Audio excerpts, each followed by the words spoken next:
The comedy of the commons is an economic concept, developed as an opposite model to the tragedy of the commons. In the comedy, individuals contribute knowledge and content for the good of the community rather than extracting resources for their own personal gain. Examples of this are free and open-source software and Wikipedia. This phenomenon is linked to viral effects and increases in prominence as individuals contribute altruistically and for social gain. The term appears to have originated in an essay by Carol M. Rose in 1986. It has also been known as the cornucopia of the commons by one writer. The concept is sometimes called the inverse commons. In this case, commons is the cultural and natural resources accessible to all members of a society, including natural materials such as air, water, and a habitable earth. These resources are held in common, not owned privately. Tragedy, comedy and triumph.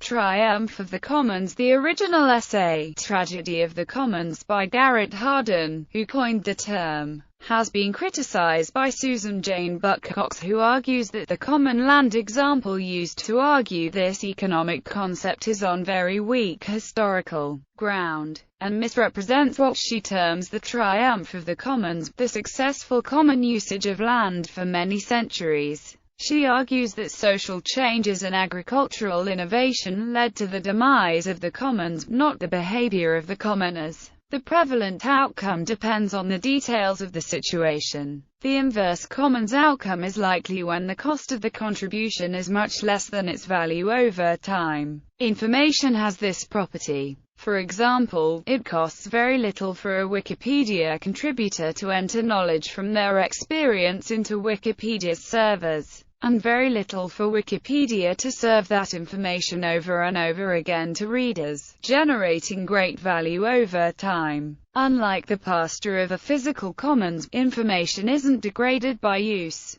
Thus the value of Wikipedia increases over time, attracting more readers of whom some become contributors, forming a virtuous cycle.